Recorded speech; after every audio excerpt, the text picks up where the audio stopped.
NAN으로 자동화 시스템을 구축할 때 가장 많이 활용하는 노드가 아무래도 스프레드시트나 에어테이블 같은 데이터베이스죠. 근데 이런 데이터베이스를 자주 사용하다 보면 인증이 너무 복잡하거나 업데이트 속도가 느려서 답답할 때가 있는데요. NAN에서 이런 문제를 해결하기 위해서 NAN 자체 스프레드시트라고 할 수 있는 데이터 테이블 기능을 출시했습니다. 이 기능을 활용하면 복잡한 연동 없이도 여러분만의 데이터베이스를 구축하고 이를 통해 워크플로우의 속도와 안전성을 동시에 높일 수 있는데요. 오늘은 자동화 시스템을 구축할 때 이 데이터 테이블 기능을 활용해서 어떻게 생산성을 높일 수 있는지 알려드리도록 하겠습니다. 영상 끝까지 시청하시고 여러분의 시스템에 적용해 보시면 좋을 것 같습니다. 먼저 NAN에서 데이터 테이블이 무엇인지에 대해서 간단히 설명드리겠습니다. 이런 식으로 이제 워크플로우 생성하는 탭 말고 데이터 테이블이라는 탭이 생성이 됐고요. 여기에 여러가지 데이터 테이블을 생성하고 확인하실 수 있는 섹션이 구성되어 있습니다. 이제 새로운 데이터 테이블을 생성을 요청하시면 이런 식으로 열과 행으로 스프레드시트처럼 데이터베이스를 생성하고 관리하실 수 있는데요. 기존에는 NAN에서 데이터베이스를 활용하시려면 스프레드시트나 에어테이블 아니면 이제 포스트그레스QL 같은 데이터베이스를 연동을 해주셔야 됐는데요. 이제는 외부 서비스와 연동할 필요 없이 NAN 자체에서 이렇게 데이터베이스를 생성하고 활용하실 수 있게 된 거라고 생각해 주시면 됩니다. 이렇게 자체적인 시트가 있는 게 왜 중요할까요? 여기는 이제 세 가지 장점이 있는데요. 먼저 첫 번째로 복잡한 인증 설정을 하실 필요가 없습니다. 특히 이제 셀프 호스팅 버전에서 스프레드시트를 연동하시려면 구글 OAuth 설정을 해주셔야 되고 또 인증 토큰이 만료가 되면 재인증을 해주는 등 이제 복잡한 과정들을 거치게 되는데요. 이 NAN의 데이터 테이블을 활용하시면 이런 OAuth 설정 아니면 에어테이블 같은 경우 API 키 설정 같은 거를 하실 필요 없이 그냥 내부적으로 데이터베이스를 바로 생성해서 활용하실 수 있다는 장점이 있습니다. 그리고 두 번째로는 대체적으로 이 NAN의 데이터 테이블이 속도가 더 빠릅니다. 아무래도 외부 서비스에 API 요청을 할 필요가 없죠. 그냥 자체적으로 저장되어 있는 데이터베이스를 그대로 불러와서 활용을 하는 거다 보니까 속도가 훨씬 빠릅니다. 그리고 세 번째로는 내부에 이렇게 데이터베이스를 공유하고 있으면 여러 워크플로우에서 동시에 활용하실 수가 있습니다. 그래서 다양한 워크플로우에서 공용으로 활용하고자 하는 어떤 변수값이 있으면 이 데이터 테이블을 활용해서 관리하면 더 효율적으로 시스템을 구축하실 수 있습니다. 자, 그럼 실제로 이 데이터 테이블을 한번 활용해 보도록 하겠습니다. 요즘 뉴스레터를 운영하시는 분들이 많이 계신데요. 만약에 내가 직접 뉴스레터 구독을 유도할 수 있는 랜딩 페이지를 만들어서 운영하려고 하면 사람들이 구독 버튼을 눌렀을 때 그 이메일 정보 값을 어딘가에 저장을 해줘야겠죠. 이렇게 간단한 정보들을 빠르게 저장하고 활용하고 싶을 때 NAN 데이터 테이블이 유용할 수 있습니다. 자, 그럼 NAN에서 뉴스레터 구독을 요청한 사용자들의 이메일 정보를 데이터 테이블에 저장해 보도록 하겠습니다. 먼저 이 데이터 테이블 기능을 활용하시려면 NAN 1.113.1 버전을 사용하셔야 되는데요. 제가 지금 촬영하는 시점 기준으로 레이티스트 버전이 아니고요. 넥스트 버전입니다. 아직 스테이블한 버전이 아닌 가장 최신 베타 버전을 선택을 해주셔야 이 데이터 테이블 기능을 당장 활용하실 수가 있습니다. 근데 이제 시간이 조금만 지나게 되면 레이티스트 버전, 최신 안정 버전에서도 이 데이터 테이블 기능이 추가가 될 거니까요. 좀 안정적인 버전으로 활용하고 싶다 하시는 분들은 조금만 기다리셨다가 업데이트 해주시면 이거 활용하실 수 있으니까요. 일단 영상 먼저 확인해 보시면 좋을 것 같습니다. 자, 이제 최신 버전으로 업데이트 하시면 이렇게 워크플로우 말고 데이터 테이블이라는 섹션이 구성이 되게 됩니다. 여기서 이제 새로운 데이터 테이블을 추가를 해주시려면 우측 상단에 이 화살표 버튼 눌러보시면 Create Data Table이라는 게 있습니다. 요거 선택을 해주시고요. 여기에 이제 새로운 데이터 테이블을 만들어주도록 하겠습니다. 예를 들어서 뉴스레터 멤버 테이블이라고 생성을 해보겠습니다. 자, 보시면 데이터 테이블에 기본적으로 ID 그리고 언제 생성됐는지 언제 업데이트 됐는지 이 열들을 기본으로 생성을 해주고요. 그 다음에 우측 상단에 Add 컬럼 하셔서 내가 원하는 컬럼들을 자유롭게 추가를 해줄 수 있습니다. 우리는 지금 뉴스레터 이메일 정보를 넣고 싶은 거기 때문에 먼저 이메일 정보 추가를 해줄게요. 그리고 타입은 네 가지가 있는데요. 대부분은 이제 스트링으로 해주면 되겠죠. 그래서 스트링으로 추가를 해주겠습니다. 이메일 정보 추가를 했고, 자, 혹시 모르니까 소스 값도 한번 추가를 해주겠습니다. 어느 쪽에서 이 이메일을 수집했는지 이 정보도 나눠서 넣어주도록 하겠습니다. 자, 그럼 이렇게 데이터 테이블은 생성하실 수 있고요. 우리가 컬럼 말고 행 데이터도 직접 넣어주고 싶다 하면 이렇게 add row를 하시고 여기다가 값을 넣으실 수도 있습니다. 지금은 직접 정보를 받아와서 자동으로 데이터베이스에 넣어줄 거기 때문에 수동으로 추가해준 행은 삭제를 해주도록 할게요. 자, 그럼 이렇게 데이터 테이블을 추가를 해줬으니까 실제로 뉴스레터 정보를 받아와서 이 데이터 테이블에 값을 넣어주면 되겠죠. 이렇게 랜딩 페이지를 예시로 하나 만들어놨는데요. 여기다가 이제 이메일 주소를 넣고 지금 구독하기 버튼을 누르면 그 정보를 웹훅으로 해서 이 NAN으로 받아올 겁니다. 그래서 웹훅을 먼저 생성을 해주도록 할게요. 웹훅 트리거를 생성을 해주고요. 웹훅으로 받아올 때는 포스트 메서드로 해주시고 여기 패스를 원하는 걸로 설정해 주시면 되는데 전 저는 뉴스레터라고 설정을 해보겠습니다. 그러면 이렇게 주소가 생성이 되죠. 그럼 이 주소로 우리가 구독하기 버튼을 눌렀을 때 웹북이 전송되게 연동을 해서 값을 받아오도록 하겠습니다. 자, 그러면 여기에 Listen for Test Event 버튼을 누르고, 자, 웹사이트에서 이메일 주소를 한번 넣어보도록 할게요. 예를 들어서 이런 식으로 제가 이메일 주소를 넣고 지금 구독하기 버튼을 한번 눌러보겠습니다. 네, 그러면 이렇게 정보를 잘 받아오는 거 보실 수 있죠. 이렇게 이메일, 소스는 뉴스레터 랜딩 페이지, 타임스탬프, 이렇게 세 가지 정보를 바디로 받아왔습니다. 근데 요거를 이제 웹사이트를 직접 만들어서 테스트해보기는 어려우시니까 터미널에서 간단한 코드로 실행을 해보실 수 있거든요. 파워쉘이나 터미널을 이렇게 켜주시고 여기다가 이런 식으로 call 커맨드를 넣어서 테스트를 해보실 수 있습니다. 여기 맨 앞에가 포스트 해서 내 웹북 주소고요. 그 다음에 컨텐트 타입 헤더로 넣어주고, 그 다음에 바디로 요 이메일 주소 아무거나 하나 넣어주시면 됩니다. 이렇게 하고 미리 웹북 테스트 실행을 해주시고 엔터 눌러보시면 이메일 정보 바디로 가져오는 거 보실 수 있죠. 그래서 이렇게 가안으로 테스트 해보셔도 괜찮을 것 같습니다. 일단 저는 랜딩 페이지를 만들어 놨으니까 요거 활용해 보도록 하겠습니다. 다시 테스트 실행해주고 구독하기 버튼 눌러보겠습니다. 네, 그럼 이렇게 정보를 받아왔죠. 요거를 이제 데이터 테이블에 추가를 해줄 건데요. 데이터 테이블 버튼 눌러보시면 이렇게 노드가 뜨게 됩니다. 네, 이 중에서 인서트를 해주면 되긴 하는데 우리가 중복으로 이메일을 수집하면 비효율적이겠죠. 그래서 중복을 먼저 제거해 주도록 하겠습니다. If row does not exist 로 해서 우리가 생성해준 뉴스레터 멤버 테이블에 all 컨디션 하고 컨디션에 이 이메일 정보가 겹치는 게 없는 경우에만 추가를 해주도록 할게요. 여기 바디에서 이메일 있죠. 이메일 정보를 이렇게 넣어서 그럼 지금 데이터 테이블에 우리가 추가하고자 하는 이메일이 없는지를 확인해 주는 겁니다. exist 하지 않는지. 그럼 지금은 데이터 테이블에 아무것도 없으니까 통과를 하겠죠. 통과한 거를 이제 추가를 해주도록 하겠습니다. 그럼 다시 데이터 테이블 인서트를 이번에 해주면 되겠죠. 이렇게 리스트를 보시면 우리가 생성한 테이블이 이렇게 뜨게 되죠. 그래서 지금 이게 인증을 전혀 할 필요 없이 바로 이렇게 활용할 수 있다 보니까 굉장히 간편하죠. 여기 이메일 그리고 소스까지 이렇게 추가를 해주도록 하겠습니다. 그리고 엑스큐트를 해볼게요. 네, 그러면 이렇게 추가가 됐다고 뜨고요. 데이터 테이블에 들어가서 리프레시 해보면 네, 이렇게 데이터가 잘 생성된 걸 보실 수 있습니다. 자, 근데 지금 이렇게 하나하나씩 진행을 하다 보니까 이게 실제로 속도가 얼마나 빠른지에 대해서 감이 잘 오지 않으시죠? 그래서 이렇게 간단한 아이디와 넘버로 된 5개의 행의 데이터가 있어요. 이 데이터를 시트랑 데이터 테이블에 보냈을 때 얼마나 빨리 업데이트가 되는지 한번 비교를 해보도록 하겠습니다. 자, 이렇게 먼저 시트로 연결을 해주고요. 테스트 해보시면 네, 지금 3456ms가 소요가 됐고요. 데이터 테이블로 한번 테스트를 해보면 딱 봐도 훨씬 빨리 실행이 됐죠. 보시면 7ms, 그러니까 속도가 훨씬 빠른 걸 보실 수 있습니다. 물론 경우에 따라서는 이제 대량의 데이터를 배치 처리할 때 시트랑 속도가 비슷해질 수도 있긴 한데요. 이렇게 5개 행, 10개 행, 50개 행 이렇게 소수의 행을 처리하는 경우가 보통은 더 많죠. 그럴 때는 데이터 테이블이 훨씬 빠른 걸 보실 수 있습니다. 자, 그럼 다시 돌아와서 뉴스레터 데이터 한번 더 실행해 보도록 하겠습니다. 이렇게 핀을 해주면 지금 이 이메일 주소를 다시 가져오게 되겠죠. 다시 테스트를 해보면 지금 이렇게 if row does not exist 여기서 exist 하는 거죠. 그래서 넘어가지 않고 여기서 멈춘 걸 보실 수 있고요. 데이터베이스에도 새로운 게 추가가 안 됐죠. 그래서 이렇게 간단하게 중복행을 제거하고 새로운 행만 빠르게 추가해 줄 수 있는 워크플로우를 생성을 해봤습니다. 자, 그럼 다른 이메일 주소로 한번 더 추가를 해볼게요. 그럼 제대로 추가가 되는지 살펴보도록 하겠습니다. 워크플로우를 실행을 해줬고요. 구독하기 눌러보면 바로 실행이 됐죠. 굉장히 빠르게 실행이 되는 거 보실 수 있고요. 이렇게 이메일 데이터도 추가가 완료됐습니다. 두 번째로 이 데이터 테이블은 로그 시스템을 구축하실 때도 유용하게 활용될 수 있는데요. 우리가 워크플로우를 실행할 때 이게 성공했는지 혹은 뭐 실패했는지 그리고 얼마나 걸렸는지 이런 정보들을 한눈에 볼 수 있는 데이터베이스가 있으면 유용할 수 있겠죠. 그런 걸 구축하실 때도 내장되어 있는 데이터 테이블을 활용하시는 게 유용할 수 있습니다. 아무래도 시트에다가 업데이트를 하려면 그런 정보들이 좀 시간도 걸릴 수 있고 또 NLM 워크플로우와 관련된 정보니까 NLM 자체에서 확인하는 게 더 효율적일 수 있겠죠. 그래서 로그 시스템을 한번 만들어 보도록 하겠습니다. 이 동일하게 이 뉴스레터 이메일을 추가해주는 시스템인데 이 시스템이 어떻게 돌아가는지에 대해서 로그를 추가해 주도록 할게요. 자, 그러면 이번에도 데이터 테이블을 먼저 추가를 해주겠습니다. 데이터 테이블로 넘어오셔서 create data table execution log table 이라는 거를 만들어 주겠습니다. 자, 그리고 여기에 몇 가지 컬럼들을 추가를 해주도록 할게요. 이 추가할 컬럼들은 제가 영상 상세 가이드에 넣어드리도록 할 테니까요. 따라해 따라해보고 싶으신 분들은 같이 넣으셔서 따라해보시면 좋을 것 같습니다. 네, 이렇게 몇 가지 컬럼들을 추가를 해줬고요. 네, 그럼 다시 워크플로우로 넘어와서 이 웹훅은 그대로 복사 붙여넣기를 해주도록 하겠습니다. 그래서 동일하게 웹훅으로 값을 받아올게요. 한 번 더 실행을 해주겠습니다. 이메일을 넣어줬고요. 네, 그럼 이렇게 받아왔죠?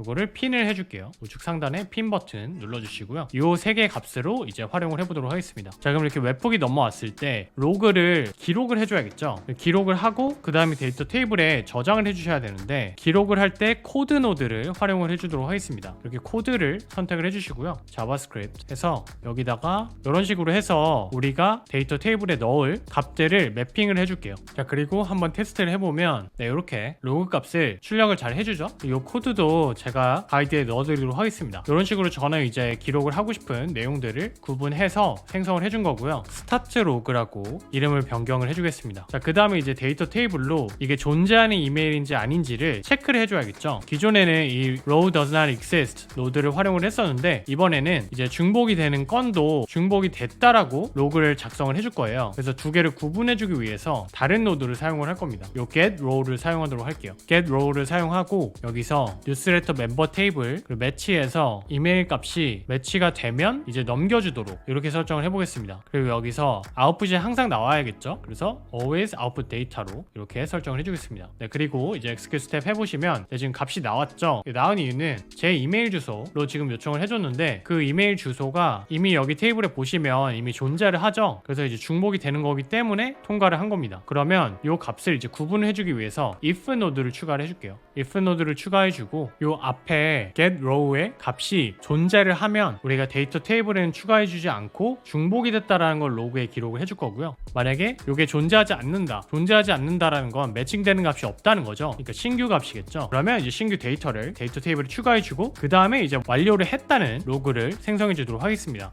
여기는 이런 식으로 JSON으로 전체 오브젝트 값을 받아올 거고요. 이 값이 오브젝트이기 때문에 오브젝트에서 is not empty로 하면 지금 is not empty죠. 이 값이 들어있죠. 그러면 이제 스킵을 해줘야 되는 쪽으로 true로 내보내고요. false 같으면 이제 값이 없는 거니까 매칭되는 게 없으니까 신규 데이터니까 새로운 값을 추가해 주도록 하겠습니다. 자, 그럼 true 쪽부터 설정을 해줄게요. 자, true는 중복 값이 있다는 거니까 중복이 됐다라는 걸 로그를 해주겠습니다. 또 코드를 추가를 해주고요. 코드를 넣어주고 테스트 해보시면 이렇게 값이 잘 출력이 됩니다. 그럼 이건 이제 중복이 된 거 관련한 로그죠. 그래서 skip 로그라고 해줄게요. 그리고 이제 스타트 로그랑 skip 로그를 데이터 테이블에 업데이트를 해주도록 하겠습니다. 데이터 테이블 insert 하시고 execution 로그 테이블이죠. 여기다가 이제 스타트 로그부터 값을 그냥 매핑을 해주시면 됩니다. 네, 받아온 값들을 이렇게 다 매핑해줬고 execute 스텝 눌러줄게요. 그리고 또 하나 추가해서 skip 로그도 추가해주시면 되겠죠. 마찬가지로 skip 로그에 있는 값들 다 매핑을 해주겠습니다. 그리고 또 execute 스텝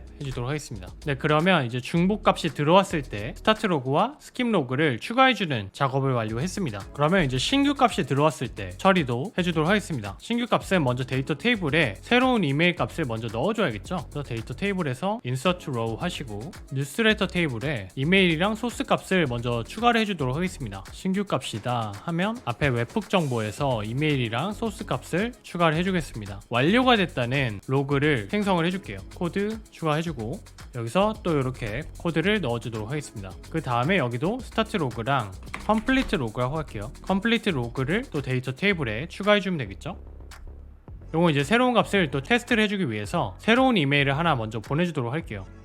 execute를 해놓고 플러스 2로 보내보겠습니다. 네, 그럼 이렇게 왔죠. 그러면 여기 로그까지 잘 생성이 됐고 인서트 값을 이제 매핑을 해주도록 하겠습니다. 먼저 스타트 로그부터 추가를 해줄게요. 이렇게 추가해줬고 그 다음에 하나 더 추가해서 여기도 이제 컴플리트 로그 매핑을 해주겠습니다. 그리고 또 execute 스텝.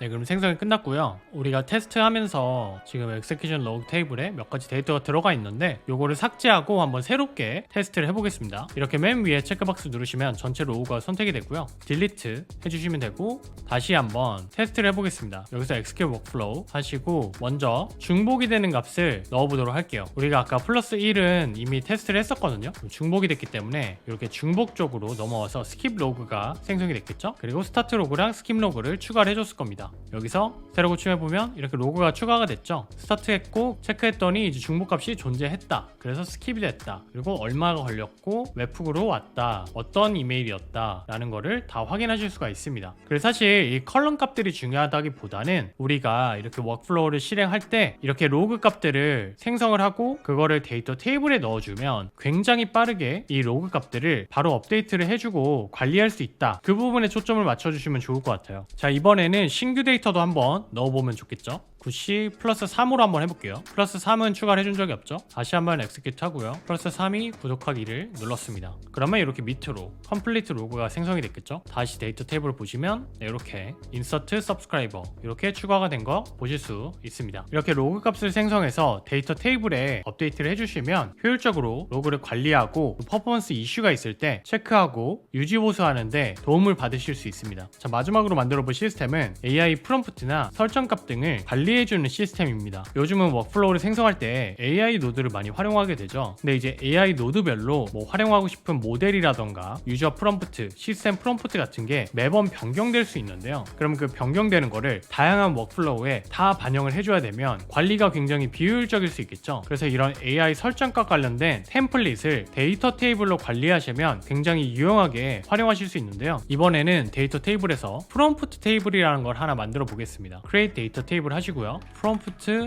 템플릿 테이블을 생성을 해주겠습니다. 여기다가 몇 가지 컬럼을 추가해 줄 건데요. 키를 추가해 주고요. 모델, 그 다음에 시스템 프롬프트, 유저 프롬프트, 그리고 버전 이렇게 추가를 해주겠습니다. 그러면 이제 우리가 키값을 넣어주고 이 키값을 활용할 때는 어떤 AI 모델에 어떤 시스템 프롬프트, 어떤 유저 프롬프트, 그리고 뭐 버전이 여러 개가 생길 수도 있으니까 버전까지 지정을 해줬습니다. 이렇게 지정을 해주면 우리가 다양한 워크플로우에서 동일한 프롬프트를 활용해야 할 때 이 키값만 알아가지고 그냥 넣어주고 관리할 수가 있겠죠. 그리고 그 여러 워크플로우에 다 프롬프트를 변경을 해주고 싶다 할 때도 여기서 한 번만 변경을 해주면 이제 전체 워크플로우에 다 반영을 해줄 수가 있습니다. 그래서 이런 식으로 템플릿 관리를 하실 때 이 데이터 테이블이 또 유용할 수 있는데요. 자, 이번에는 프롬프트 템플릿을 보여드리는 게 메인이기 때문에 워크플로우 자체는 굉장히 간단한 걸 테스트 해보도록 할게요. RSS 피드로 AI 뉴스를 몇 개 가져와서 슬랙으로 업데이트 해주는 그 워크플로우를 생성해 보도록 할 텐데요. 그때 이제 AI 모델이나 유저 프롬프트, 시스템 프롬프트 같은 걸 다 이 데이터 테이블에 템플릿을 기반으로 가져와서 활용을 해보도록 하겠습니다. 자, 그럼 이제 워크플로우에 활용할 템플릿을 먼저 생성을 해주도록 할게요. 그래서 키값은 뭐 예를 들면 RSS Summary V1이라고 해주고요. 버전도 1이라고 해주고 모델은 GPT 4.1 미니를 활용해 본다고 하겠습니다. 그리고 시스템 프롬프트랑 유저 프롬프트도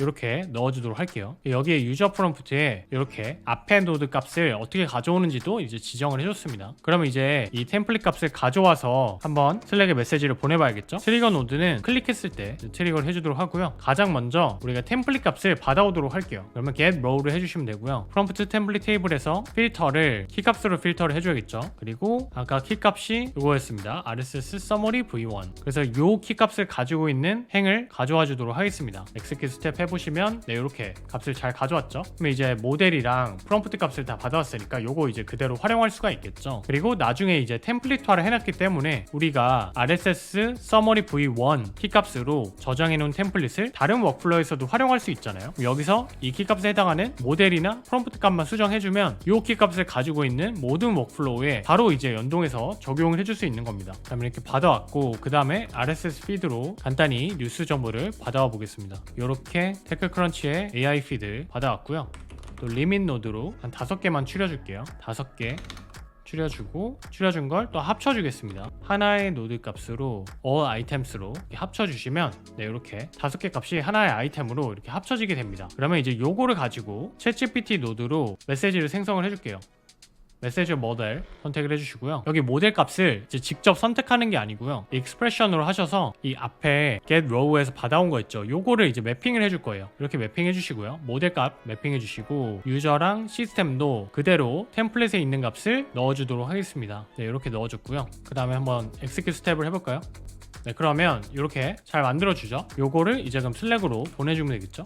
슬랙 샌더 메시지로 채널로 AI 뉴스 쪽으로 이 컨텐츠를 전송을 해주겠습니다. 이렇게 설정해줬고요. 자, 그럼 이제 전체 워크플로우를 한번 테스트해 보도록 하겠습니다. X기를 워크플로우 눌러보시면 이제 프롬프트 템플릿에서 설정 값을 받아와서 챗GPT가 메시지를 생성해주고 그거를 이제 슬랙으로 전송을 해주게 됩니다. 네, 그럼 이렇게 핵심 뉴스 3건과 더보기 해서 잘 생성해주는 거 보실 수 있습니다. 네, 오늘 살펴본 NLN 데이터 테이블의 3가지 핵심 활용법을 정리해 보겠습니다. 첫 번째로는 데이터 테이블을 활용해서 간단하게 중복을 제거하고 신규 데이터만 빠르게 업데이트할 수 있는 그런 활용법을 살펴봤고요. 두 번째로는 이제 워크플로우를 실행할 때 로그 데이터를 생성하고 그 로그 데이터를 필요에 따라서 데이터 테이블에 업데이트함으로써 손쉽게 로그를 관리하고 분석할 수 있는 방법에 대해 알아봤습니다. 그리고 마지막으로 데이터 테이블을 템플릿 관리에 활용해서 AI 모델 같은 거 활용하실 때 프롬프트 관리를 효율적으로 할 수 있는 방법에 대해 살펴봤습니다. 그래서 이 데이터 테이블은 단순히 NLN의 신규 기능이라기보다는 우리가 NLN에서 데이터를 저장하고 관리하고 또 활용하는 데 있어서 게임 체인저가 될 수 있는 그런 기능이라고 생각을 합니다. 덕분에 복잡한 외부 연동 없이도 안정적이고 빠르게 데이터 관리를 하실 수 있는데요. 다만 신규 기능이다 보니 제한점도 확실히 눈에 떴는데요. 데이터 테이블에서 컬럼 추가해 보시면 일단 타입이 4개까지밖에 존재하지 않고요. 그리고 컬럼을 만드시면 이 데이터 타입을 다시 변경을 하실 수가 없습니다. 그래서 만약에 타입을 바꾸고 싶으시면